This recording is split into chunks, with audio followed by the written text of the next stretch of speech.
그런즉 우리가 무슨 말을 하리요? 은혜를 더하게 하려고 죄에 거하겠느냐? 그럴 수 없느니라.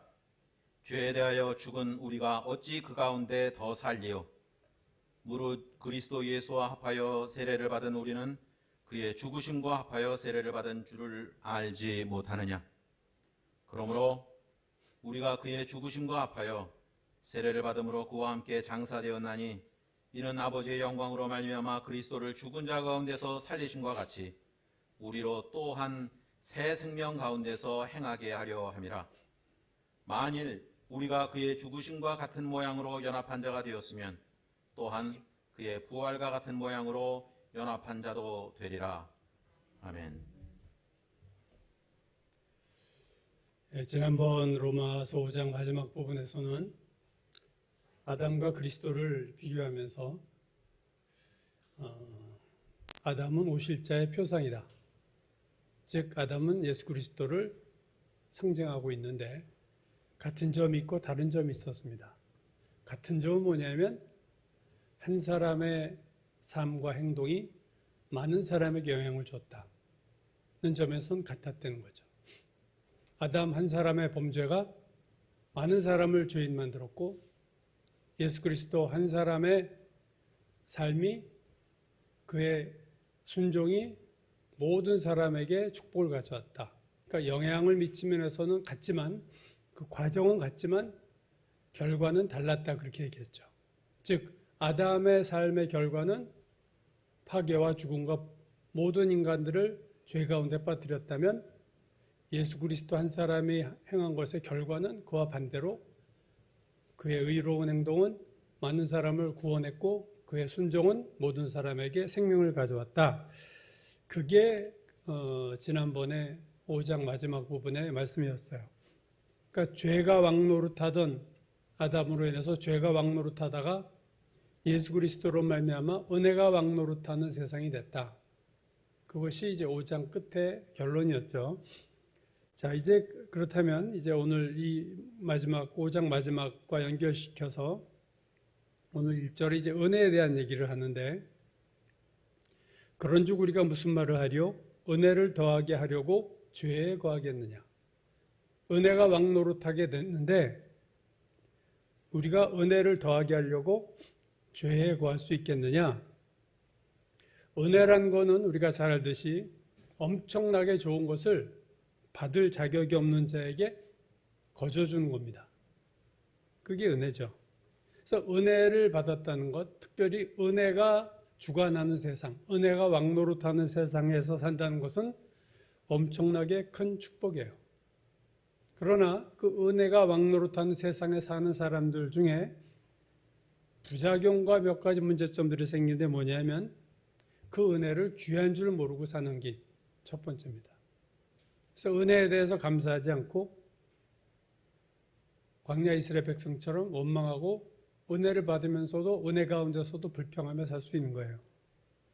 오늘 본문이 얘기하는 것은 은혜의 또 다른 부작용인데 우리가 무슨 말을 하리요? 은혜를 더하게 하려고 죄에 거하겠느냐? 그게 1절이죠. 은혜를 더하게 하려고 죄에 거한다는 말의 의미는 우리가 죄를 지었을 때 하나님이 은혜로 용서해 주시니까 우리가 계속 죄를 지으면 계속 은혜가 쏟아질 게 아니냐. 우리가 죄를 지으면 은혜가 더 많이 생겨나는 게 아니냐. 풍성해지지 않겠느냐 하는 잘못된 생각이죠. 우리가 앞에 로마서 3장 7절에서도 이와 비슷한 걸 봤어요. 7절, 8절 보시면 그러나 나의 거짓말로 하나님의 참되심이 더 풍성하여 그의 영광이 되었다면 내가 어찌 죄인처럼 심판을 받으리요. 또는 그러면 선을 이루기 위하여 악을 행하지 하지 않겠느냐. 네. 선을 이루기 위해서 우리가 악을 행해야 되지 않겠느냐. 내가 죄를 짓면 하나님의 오르심이 더 나타나고 하나님께 영광이 되니까 나 계속 죄 짓는 게 더 하나님 영광 돌리는 거 아니야? 라는 것이 우리가 앞에서 이미 봤지만 3장에 나왔던 얘기죠. 똑같이 은혜를 더하게 하려고 우리가 지금 죄에 거해도 되겠네? 우리가 계속 죄에 거해야만 하나님 계속 은혜를 주시겠네?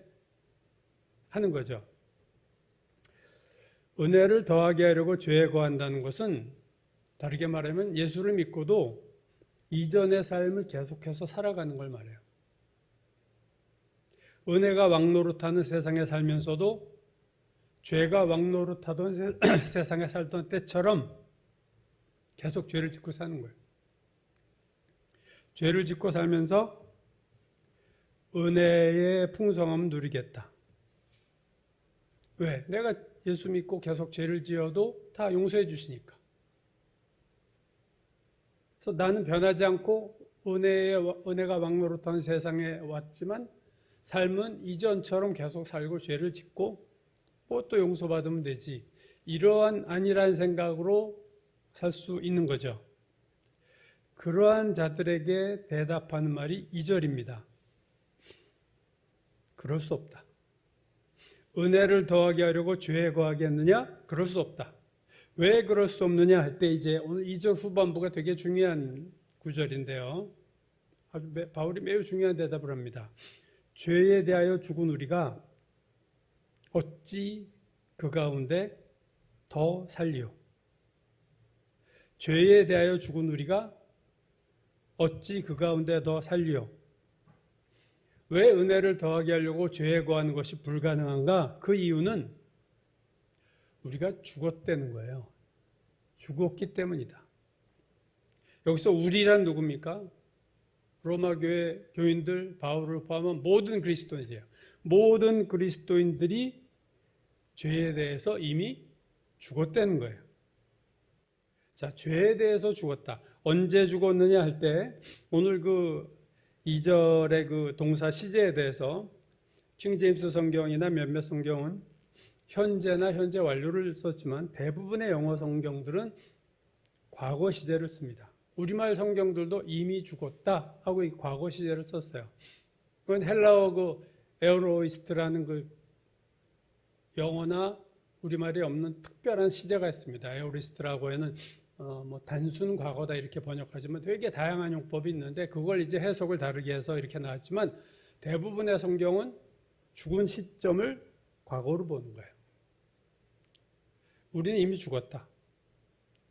그래서 오늘 본문 특별히 6장에서 가장 중요한 우리가 초점을 가져야 될 단어가 키워드가 죽었답니다.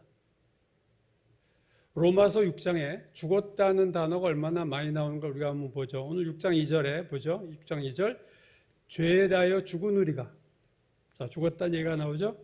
3절 그의 죽으심과 합하여 또 나와요. 4절은요 죽었다는 표현이 3번 나오는데 그의 죽으심과 합하여 뒤에 가면 그와 함께 장사되었나니 그리스도를 죽은 자 가운데서 살리신 같이 4절에 3번이나 나오죠. 5절 우리가 그의 죽으심과 같은 모양으로 6절 죄의 몸이 죽어 7절 죽은 자가 죄에서 벗어나 8절 우리가 그리스도와 함께 죽었으면 9절 죽은 자 가운데서 살아나셨으며 10절 그의 죽으심은 11절 죄에 대하여 죽은 자다. 여러분 6장 2절부터 11절까지 10절이 한 절도 빠짐없이 죽었다는 단어가 나온다는 것을 주목할 필요가 있습니다. 그러니까 4절에 3번 나오니까 2절부터 10절에 10개의 절에 죽었다는 단어가 12번이나 무려 나와요. 죽었다는 단어가 이렇게 집중적으로 나오는 것은 신구약 통틀어서 여기밖에 없어요. 이 6장처럼 죽었다는 단어가 되게 중요한 의미에서 뭐 쓸데없는 단어가 반복해서 나온 게 아니라 매우 중요한 단어가 집중적으로 이 부분에 나오고 있다는 것은 우리가 주목하고 이 부분을 해석할 때 이 단어를 되게 중요한 단어로 봐야 된다는 거죠. 제가 지난번 말씀드릴 때도 신약 성경 중 죄라는 단어가 가장 많이 나타나는 성경이 로마서다 그랬어요. 근데 로마서 전체에 나오는 죄의 85%가 5장 후반부에서 8장 초반부까지 다 나온다고 그랬죠. 그러니까 이 죄라는 단어가 로마서 5장 후반부에서 로마서 8장 초반부까지 거의 로마서 전체의 죄라는 단어의 거의 모든 부분이 여기에다 쏠려 있어요. 마찬가지로 오늘 본문의 죽음이라는 단어도 로마서에 가장 많이 나오는데 그 로마서 중에서도 똑같이 죄라는 단어 똑같이 로마서 5장 후반부에서 8장 초반부까지 죽음이라는 단어가 거의 다 나와요. 이건 되게 중요한 의미를 갖고 있는 겁니다. 이 신앙에서 매우 중요한 두 단어, 죄와 죽음이라는 두 단어가 5장 후반부에서 8장 초반부까지 몰켜서 집중적으로 나온다는 것은 매우 중요한 얘기를 지금 바울이 하고 있는 거고, 이건 신앙 로마서에서 아주 중요한 부분이 되는 거예요. 죄와 죽음, 이게 5장 후반에서 8장 초반까지 키워드 두 개입니다. 여러분, 키워드 두 개 가지고 뭘 만들 수 있어요? 키 센텐스를 만들 수 있어요. 핵심 문장을 만들 수 있습니다. 죄와 죽음이라는 단어로, 이 중요한 두 단어로 하나의 문장을 만들면 그 문장은요, 키 센텐스가 되는 거예요. 핵심 문장이 되는 겁니다. 근데 우리가 만들 필요가 없는 게 이미 로마서에 나와 있어요. 로마서 5장 12절. 이와 같이 모든 사람이 죄를 지었으므로 사망이, 죽음이 모든 사람에게 이르렀느니라. 자, 여기 이 두 단어로 문장이 하나 나오죠. 뭡니까? 모든 사람이 죄를 지어서 죽음이, 사망이 모든 사람에게 이르렀다. 한마디로 뭐예요? 죄로 인해서 죽었다. 그 얘기예요. 그게 첫 번째 중요한 매우 센텐스입니다. 모든 인간이 죄로 인해서 죽었다. 이 되게 중요한 문장이죠. 이게 없으면 십자가도 필요 없는 거니까. 십자가 사건도 필요 없어요. 우리가 다 죽었으니까 예수님이 오신 거니까. 그래서 죄로 인해 죽었다. 이게 로마서 5장 12절 중요한 문장이죠. 또 하나의 문장이 만들어졌는데 오늘 본문이 로마서 6장 2절입니다. 뭐예요? 죄에 대하여 죽은 우리가 어찌 그 가운데도 살리요. 두 번째 6장 2절은 뭐예요? 죄에 대하여 죽었다. 첫 번째 문장은 뭐였어요? 죄로 인해 죽었다. 두 번째 문장은요? 죄에 대하여 죽었다. 여러분 차이를 아시겠어요? 로마서 5장 12절에만은 모든 사람이 죄를 져서 죽었다. 죄로 인해서 죽었다. 그건 모든 인류가 이제는 멸망의 경지에 들어섰다는 말을 얘기하고 있어요. 오늘 두 번째 문장인 죄에 대하여 죽었다. 죄에 대해서 죽은 건 누가 죽었나요? 그리스도인들이 죽은 거예요. 죄로 인해 죽은 거는요, 다 죽은 거죠, 모든 인류가. 그러나 죄에 대하여 죽은 거는요, 모든 인류가 아닙니다. 그리스도인들만 죄에 대하여 죽은 거예요. 오늘 6장 2절의 말씀은 일반 사람에게 해당되는 게 아니고 예수 믿고 구원받은 자들에게 대해서만 하는 말인데, 너희는 죄에 대해서 죽었다. 자, 되게 중요한 문장 두 개가 나왔어요. 죄로 인해 죽었다. 죄에 대하여 죽었다. 구원받기 전에는요, 구원받기 전에 우리의 모습은 죄로 인해 죽은 모습. 그러나 구원받은 이유는요, 죄에 대하여 죽은 거예요. 무슨 말씀인지 아시겠습니까? 구원받기 전에 죄 때문에 우리 죽었죠. 그런데 예수 믿고 반대로 죄에 대해서 죽었어, 이제. 자, 이 로마서 5장 후반부에서 8장 초반부까지는 무슨 얘기를 하고 있는 거냐면, 너희는, 그리스도인들 너희는, 우리는 죄에 대해서 죽었어. 이 얘기를 하는 거예요, 여러분. 이 죄에 대하여 죽었다는 것은요, 우리가 신앙생활을 할 때 이게 매우 중요한 실질적인 영향을 줍니다. 우리가 신앙생활에서 어떻게 죄를 짓지 않을 수 있는가라는 이 주제가 이제 6장, 7장, 8장 초반부까지의 주제인데, 우리가 어떻게 죄를 짓지 않을 수 있을까 할 때 첫 번째 중요한 포인트가 너희는 죄에 대해서 죽었어. 죄에 대해서 죽었다. 이게 무슨 뜻일까? 죄에 대하여 모든 그리스도인들은 죽었다. 자, 이걸 보기 전에 먼저 우리나라 한글 성경들이 여러 개 있죠. 개역 한글이 있었고, 오늘 우리가 지금 예배 때 쓰는 게 개역 개정이죠. 한 번 더 바꾼 거예요, 개역 한글을. 그래서 어느 교회 가서 이렇게 성경 본문 하면요, 어떤 교회는 개역 한글을 쓰고 어떤 교회는 개역 개정을 씁니다. 그래서 그 교회가 뭘 쓰는지를 좀 살피고 가야 돼요. 찬송가도 두 가지를 쓰니까 이쪽 거 쓰는 교회, 저쪽 거 쓰는 교회가 있어요. 개역 한글과 개역 개정이 있고, 또 카톨릭과 개신교가 함께 번역한 공동 번역이라는 것이 있죠. 개신교에서 잘 안 쓰는 거지만, 그러자 대한성서공회가 새로 또 번역을 해서 표준새번역이라는 걸 만들었고, 또 표준새번역을 개정해서 그냥 새번역이라는 성경이 나왔습니다. 여러분 아마 이 번역이 많이 나온 걸 잘 모르실 수도 있어요. 아가페 출판사가 번역한 쉬운 성경이 있고, 두란노 서원이 번역한 우리말 성경이 있고, 킹제임스 성경만이 진짜 성경, 유일한 성경이다라고 주장하는 그룹들이 두 가지 한글 성경을 만들어냈어요. 하나는 한글 킹제임스 성경이 있고요. 또 그게 좀 마음에 안 들어서 킹제임스 흠정역이라는 또 한글 성경 번역이 또 나왔습니다. 좀 번역이 많죠. 그리고 생명의 말씀사가 번역한 현대인의 성경이 있습니다. 그리고 성서교제 간행사가 낸 현대어 성경이 있어요. 이렇게 성경이 여러분 우리말 성경이 되게 많아요. 현대인의 성경과 현대어 성경을 제가 좀 비교하려고 하는데, 현대인의 성경, 생명의 말씀사가 번역한 현대인의 성경은요, 영어 성경 리빙 바이블을 그대로 번역한 거예요. 원래 현대어 성경인데 리빙 바이블이 영어로, 그걸 그냥 우리말로 번역했어요. 그런데 현대어 성경은요, 영어 성경을 번역한 게 아니라 헬라어와 히브리어 원어를 가지고 현대말로 쉽게 번역한 것이 현대어 성경입니다. 오늘 제가 6장 2절 죄에 대하여 죽은 우리가 어찌 그 가운데 더 살리오라는 이 개역개정의 번역을 현대어 성경으로 한번 번역한 걸 제가 소개하려고 이렇게 서론이 좀 길었습니다. 현대어 성경, 즉 히브리어와 헬라어 성경을 근거로 쉽게 풀어 쓴 현대어 성경에서는 이 6장 2절을 어떻게 번역했느냐, 이렇게 번역했습니다. 죄를 짓지 않고도 살게 해주셨는데 계속 죄를 지어서야 되겠습니까? 죄를 짓지 않고도 살게 해주셨는데 계속 죄를 지어야 되겠습니까? 이 죄에 대하여 죽었다를 죄를 짓지 않고도 살게 해주셨다. 저는 이 번역이 참 우리가 제일 쉽게 좀 이해할 수 있는 번역이라고 생각해요. 죄를 짓지 않고도 살 수 있게 해주셨다.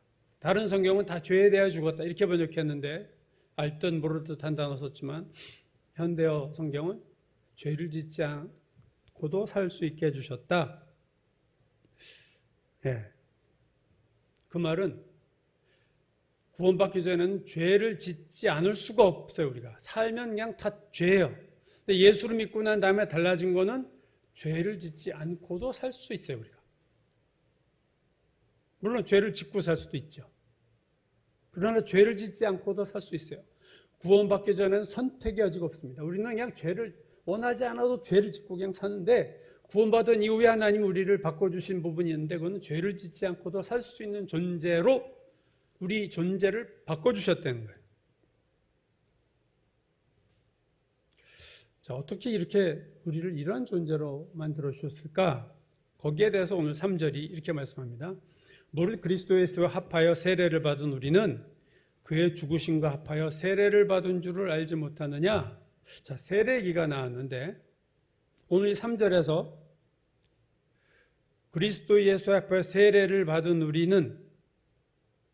우리가 세례를 언제 받았느냐?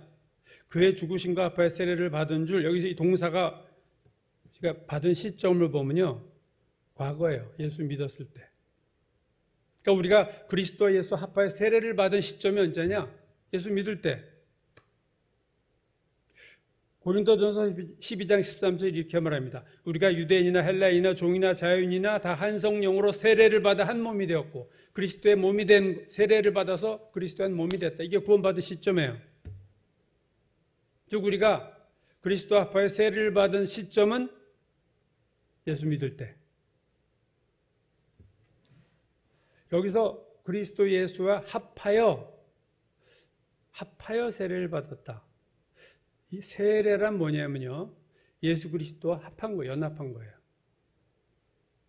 그럼 예수 그리스도와 합했다고 할 때 예수 그리스도의 어떤 면과 합해졌느냐? 왜냐하면 예수 그리스도의 삶이 있고 죽음이 있고 부활이 있고, 그렇죠? 승천도 있고, 어디와 연합된 거냐 할 때 죽음과 연합됐다는 거예요. 우리가. 예수 그리스도의 죽음과 우리가 하나 된 것이 세례다. 세례란 예수와 연합한 건데 예수의 무엇과 연합했느냐? 예수의 죽음과 연합했어요. 이 하파여라는 이 단어를 거의 모든 영어 성경들은요, 이걸 안으로라고 번역했어요. 영어에서 into. 안으로. 우리말은 하파여했지만 모든 영어 성경은요, baptized into. 어디로 들어간다. 자, 이걸 킹제임스 한글 성경이 그대로 번역했습니다. 이렇게 번역했어요. 예수 그리스도 안으로 세례를 받은 우리는 다 그분의 죽음 안으로 세례를 받은 줄을 너희가 알지 못하느냐? 그러니까 세례는요, 그리스도 안으로 이렇게 들어가는 거예요. 그리스도의 죽음 안으로 우리가 into 들어가는 거예요. 그러니까 들어감으로 합해진 거예요. 예수와 합하는 방법이 안으로 들어가서 합해진 거다. 즉 예수 안으로 들어간 거예요. 우리가 그리스도 안에 있는 거예요. 3절에서 우리가 그리스도의 죽으심 안으로 들어갔다. 그래서 죽으심 안에서 그의 죽으심과 하나가 됐다. 그걸 4절이, 그 다음 절이 4절이 더 확실히 말합니다. 4절 전반부만 보시면 그러므로 우리가 그의 죽으심과 합하여 세례를 받음으로 그와 함께 장사되었다. 자, 그 다음 단어가 나왔어요. 죽음 다음에 뭐가 나왔나요? 장사됐다. 장사됐다는 게 뭡니까? 땅에 파묻혔다는 거죠. 땅에 매장을 했다는 거예요. 사람이 죽으면 화장을 하든 안 하든 땅에 묻습니다. 그게 장사 지내는 거예요. 이 장사 지냈다는 이 헬라어 동사는요, 신약 성경에 딱 2번 나오는데, 오늘 로마서 본문과 골로새서 2장 12절에 나오는데요, 이 2개의 장사되었다라는 단어가 나오는 이 신약 성경 2곳은요, 똑같이 세례라는 단어와 같이 나왔다는 것이 주목할 필요가 있습니다. 골로새서 2장 12절, 너희가 세례로 그리스도와 함께 장사되고 세례로 그리스도와 장사됐다. 오늘 로마서 6장 4절, 세례를 받음으로 그와 함께 장사되고. 여러분, 장사됐다는 게 뭐예요? 확실히 죽은 게 장사됐다는 거예요. 사람이 확실히 죽을 때 땅에 파묻어요. 왜냐하면 가끔 있는 일이지만 이렇게 또 살아나잖아요, 이렇게. 그러니까 우리가 예수와 함께 장사됐다. 그 말은 죽었는데 확실히 죽었어. 완전히 죽었어. 그 말이에요. 죽어서 장사됐다. 이제는 더 볼 거 없어. 땅에 파묻어서 끝난 거예요. 이거 정말 죽은 거예요. 이제 살아날 가능성은 제로예요. 그래서 우리가 죽었다.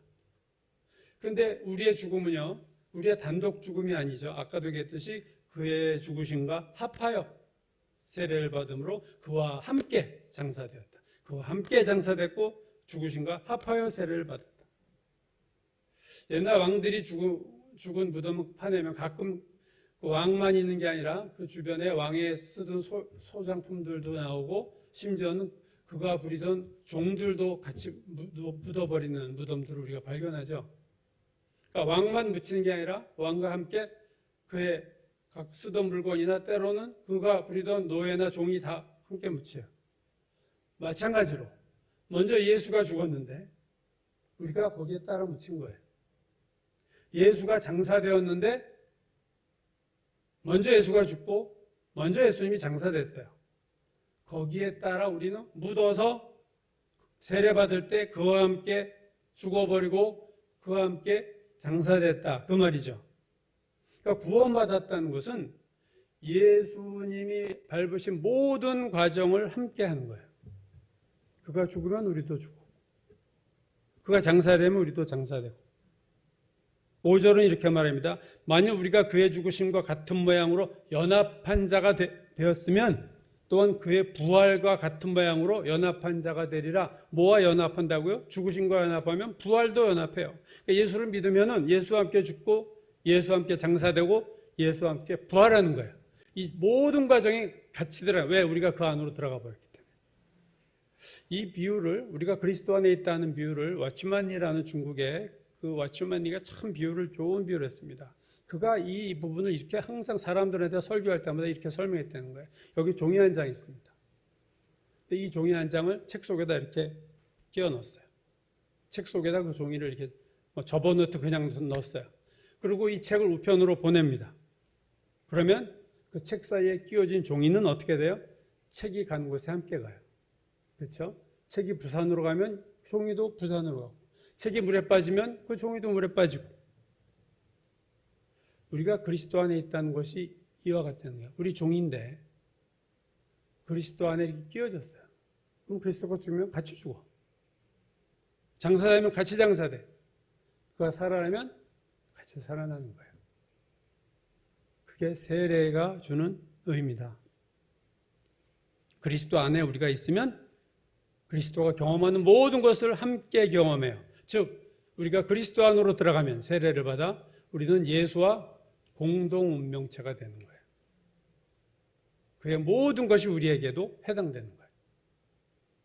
이것이 우리가 구원받을 수 있는 이유입니다. 여러분, 구원은 여러 가지로 표현하죠. 그 중에 하나는 제가 몇 번 말씀드렸죠. 거듭나는 거다. 즉 구원은 두 번째, born again, 다시 태어나는 거다. 모든 인간은 한 번 태어나지만 예수 믿은 사람은 두 번째 태어나는 두 번째의 삶이 있어. 두 번째 태어남이 있다. 이게 구원이다 그랬어요. 근데 오늘 본문은 구원을 태어남의 반대로 설명해요. 구원은 죽는 거야. 구원은 태어나는 것이기도 하지만 구원은 죽는 거야. 죄에 대하여 죽는 게 구원이다. 죄에 대하여 죽은 우리가 어찌 그 가운데도 살려? 우리 이미 죽었는데 구원은 죄에 대하여 죽는 겁니다. 여러분, 우리가 다시 태어난다, 거듭난다 할 때 그냥 태어난 게 아니에요. 먼저 죽고 다시 태어납니다. 그래서 오늘 본문 4절이 이렇게 말씀하고 있어요. 그러므로 우리가 그의 죽으심과 아파의 세례를 받음으로 그와 함께 장사되었나니 이는 뒤에 뭐가 나와요? 우리로 또한 새 생명 가운데서 행하게 하려 합니다. 새 생명 가운데서 행한다. 먼저 뭐가 이뤘어요? 죽고 장사되고 새 생명 가운데 행한다. 우리가 구원받았을 때 우리는 두 가지를 경험합니다. 죽음을 경험하고 살아남을 경험해요. 먼저 죽고 그 다음에 살아나는 거예요. 개신교에서 세례를 줄 때 일반 교단이 그냥 머리에다 이렇게 물을 찍 뿌리죠. 근데 침례교는 제대로 세례를 해서 침례탕이 있어요. 그래서 물속으로 들어갔다가 나옵니다. 물속에 세례할 때 왜 물속에다 집어넣느냐? 요단강에서 세례할 때도 물속으로 집어넣느냐? 죽음을 의미하는 거예요. 너는 이제 죽었어. 물속에 들어가서. 그 다음에 다시 나오는 건 살아났다는 거예요. 세례는 뭡니까? 죽고 사는 거예요. 그게 구원이에요. 구원은 죽고 나서 그 다음에 사는 거예요. 죄된 인간이 나는 예수 안에서 죽어버리고 그의 물속에 들어가서 죽어버려요. 물속에서 나올 때는 그 물속에서 나오는 나는 새로 태어난 나예요. 물속에 들어가기 전에 나와 물속에서 나온 나는 전혀 다른 나입니다, 여러분. 우리는 그걸 느끼는지는 모르겠어요. 세례받기 전에 있던 나와 물속에 다시 나왔을 때 나는 다른 나다. 구원이란 뭐냐? 죽을 것이 죽고 살아날 것이 살아나는 거예요. 그게 구원입니다. 구원받을 때 우리가 죄에 대해서 죽고 하나님에 대해서 살아난다. 여러분, 이건 상징이 아니라 이건 실제입니다. 오늘 6장이 말하는 거는요, 다음번에도 이 후반부 얘기할 때 다시 얘기하겠지만 이거는요 실제예요. 우리가 구원받을 때 실제로 죽음의 현상이 일어나는 거예요. 죄에 대해서 우리가 죽은 자가 되는 거예요. 많은 사람들이 구원을 그냥 살아나는 것만 생각해요. 아, 나 이제 살았어. 영생을 얻었어. 그러나 자기가 죄에 대해서 죽은 존재인 줄은 잘 몰라요. 그러다 보니까 죄 짓는 거를 그렇게 두려워하지 않습니다. 죄의 유혹에 쉽게 넘어가요. 왜? 그 속에 뭐가 있어요? 회개하면 돼. 라는 무의식이 깔려 있다 보니까. 죄에 대해서 제가 죽었다는 것을 인식을 못하고 죄와 쉽게 타협을 합니다. 그래서 저는 구원이 살아났다는 얘기를 하기 전에 오늘 로마서 6장 2절에 말하는 것은 죄에 대해서 우리는 죽은 자다. 이 부분이 확실하게 얘기되지 않으면요, 우리 신앙생활이 바뀌지 않습니다. 죄에 대하여 죽은 우리가 그럴 수 없느니라. never 영어에서 절대로 안 그래요. 죄에 대해서 죽은 우리가 어떻게 그 가운데 사냐? 뭐 우리가 죄를 지면 은혜가 더 많다고 쓸데없는 소리 하지 마. 우리는 죄에서 죽었는데 어떻게 죄 속에서 널 그러고 살고 있니? 그 말이에요. 여러분, 우리가 구원을 어떻게 받나요? 첫 번째, 내가 죽을 수밖에 없는, 영원한 죽음에 처할 수밖에 없는 죄인이라는 걸 내가 깨닫고, 첫 번째 내가 죄인이라는 것을 깨닫는 게 구원의 시작이에요. 두 번째, 예수가 나를 위해서 내 죄를 대신해서 십자가에서 죽으신 것을 믿고, 깨닫고 믿고, 세 번째, 예수님을 나의 새로운 주인으로 영접하는 거예요. 그게 구원입니다. 내가 죄인임을 깨닫고 예수께서 내 죄를 대신해서 돌아가심을 믿고 예수님을 나의 구주로 영접하면 구원이에요. 교회에 나와도 이 부분이 정리가 안 된 사람은 아직 구원받은 게 아니고요. 이것이 나는 확실해. 그럼 구원 확실히 받은 거예요. 그러나 우리가 분명히 알아야 될 게 뭐냐면 내가 죄인임을 깨닫고 내가 예수 그리스도가 내 대신 돌아가심을 내가 믿고 영접했다. 이거 전부 마음에서 일어나는 그거 아니에요. 마음에서 일어나는 일들입니다. 그런데 구원은요, 이게 단지 심리적인 차원이 아니에요, 여러분. 내 마음에서 변화가 돼서 구원받았다 해서 심리적인 차원에서 일어나는 변화가 구원이다. 그것만은 아니에요. 그것도 있지만 그것만은 아니다는 거죠. 오늘 로마서 5장과 6장이 말하는 구원은요, 마음속에서 일어나는 변화를 얘기하지 않고 객관적인 변화들을 얘기하고 있습니다. 로마서 5장 마지막 부분에서 지난번에 말씀한 것이 뭐예요? 죄가 왕노릇하던 세상으로부터 은혜가 왕노릇하는 나라로 들어간 게 구원이에요. 이 왕노릇한다는 헬라어 단어는요, 이 바실리오라는 이 단어의 명사가 바실레이아라는 유명한 헬라어 단어인데, 이 바실레이아는 어디에 쓰냐면 하나님의 나라 할 때 그 나라가 바실레이아입니다. Kingdom of God. 하나님의 킹덤, 왕국. 그게 바실레아예요. 그러니까 왕 노릇하다 할 때 바실리오라는 동사가 나왔다는 얘기는 우리의 킹덤이 바뀐 거예요, 구원은. 나라가 바뀐 거예요, 여러분. 구원이란 죄가 왕 노릇하던 나라, 그 죄의 왕국을 떠나 은혜가 왕 노릇하는 나라로 들어간 게 구원입니다. 이건 심리적인 얘기가 아니에요, 지금. 이건 아주 현실적인 얘기를 하고 있습니다. 그래서 빌립보서 3장 2절이 이렇게 말하죠. 우리의 시민권은 하늘에 있는지라. 하늘의 시민권이 발급됐어요. 그 말은 우리의 소속이 바뀐 거예요. 나라가 바뀐 거예요. 국적이 바뀐 거예요. 세상이 바뀐 게 구원입니다, 여러분. 그게 로마서 5장 마지막에서 죄가 왕노릇하던 데서 은혜가 왕노릇하던 나라로 들어간 거예요. 아담 때문에 죄가 왕노릇하는 나라에 우리가 빠졌던 우리가 예수 그리스도 말미암아 은혜가 왕노릇한 나라로 이전한 것이 구원이다. 그게 5장이 말하는 구원이에요. 나라가 변한 거예요, 구원은. 6장은요, 사람이 변한 거예요. 죄에 대해서 죽은 자가 된 거예요.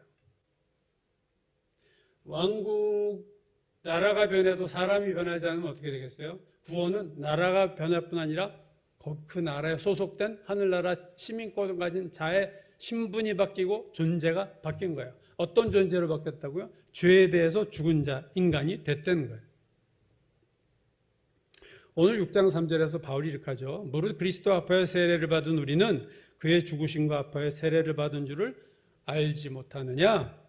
로마 교회 교인들에게 너희들 이거 몰라? 너 여태 모르고 신앙생활했어?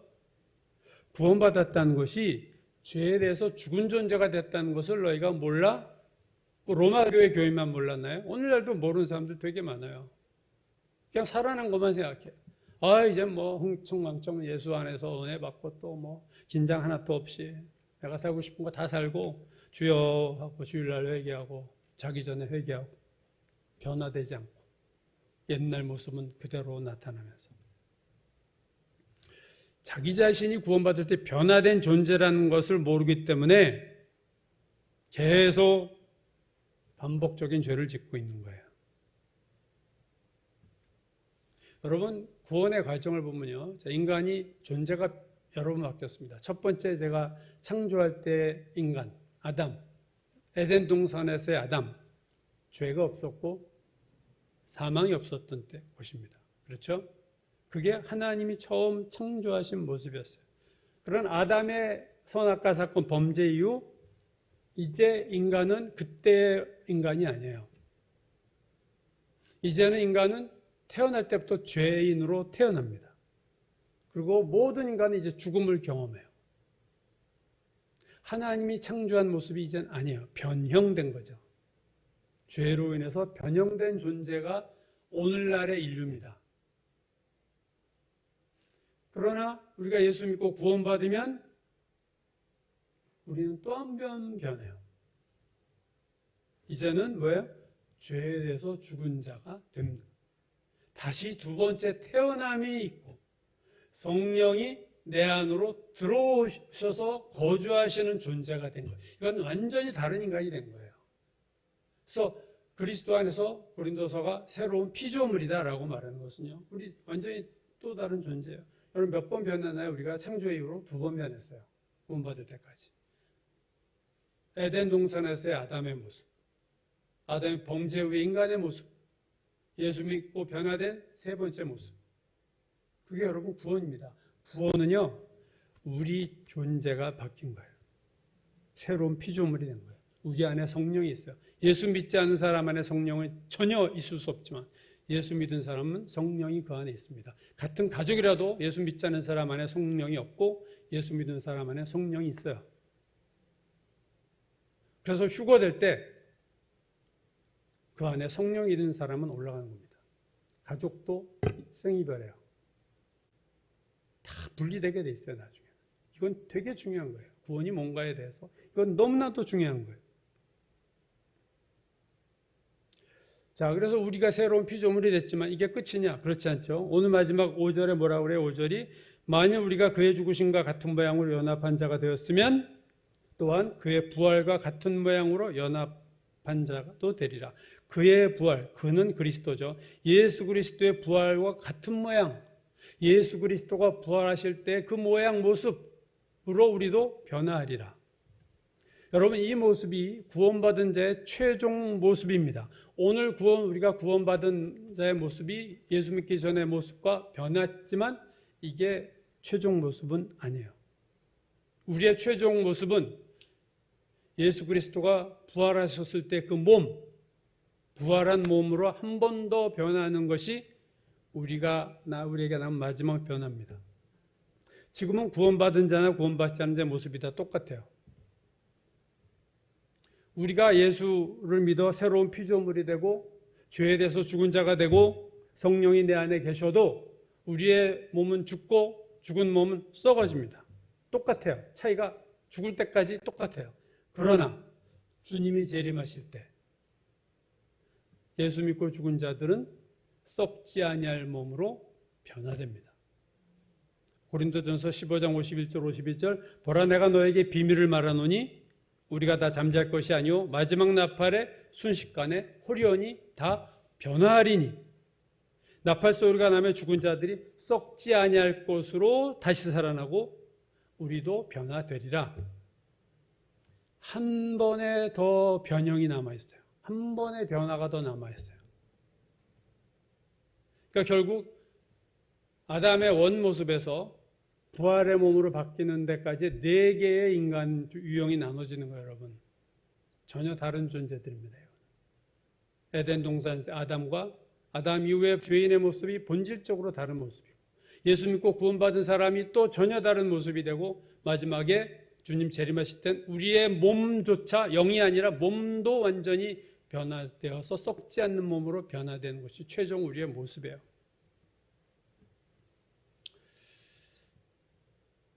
오늘 우리가 예수를 믿었다는 것은 구원받기 전과 전혀 다른 모습으로 내가 됐다는 거예요. 여러분은 똑같다고 느끼실지 모르겠어요. 그러나 여러분이 어떻게 느끼는 거와는 상관이 없는 거예요. 실제로는 우리는 다른 존재가 됐습니다. 죄에 대해서 죽은 자가 됐고 없던 성령이 내 안에 거하시고 우리는 한 번 더 태어났어요. 애우는 소리 한 번 안 들렸지만 우리는 한 번 거듭난 또 태어난 거예요. 새로운 피조물이 된 거예요. 국적이 바뀌고 나는 예수 믿고 나의 국적 나라가 바뀌었고 나의 존재 자체가 변화됐습니다. 심리적으로 예수 믿고 주님 영접하고 이 차원의 문제를 넘어서서 객관적으로 근본적으로 우리가 변화된 거예요. 우리가 예수 믿고 구원받았다는 것은 하나님의 은혜로 인해서 내 안에 엄청난 변화들이 일어난 거예요. 천국 시민권이 발급되고 죄에 대해서 우리는 죽었고 성령이 내재하는 내 안에 계시는 놀라운 그리스도의 몸이 되고 새로운 존재가 된 거예요. 오늘 로마서 6장 2절 죄에 대하여 죽은 자다. 이게 구원이에요. 근데 재미나는 것은 에베소서 2장 1절은 이렇게 말합니다. 반대로 얘기해요. 에베소서 2장 1절은 구원을 이렇게 말해요. 그는 예수 그리스도는 허물과 죄로 죽었던 너희를 살리셨도다. 죽었었는데 구원받기 전에 이제 너희 살아났어. 오늘 로마서는요. 너희는 죄에 대해서 살아있었는데 이제 죽었지. 반대적으로 우리가 접근한 거죠. 구원은 살아난 것이지만 죽었던 너희를 살리셨도다. 에베소서 2장 1절. 우리가 언제 죽었었어요? 예수 믿기 전에. 내가 왜 죽어?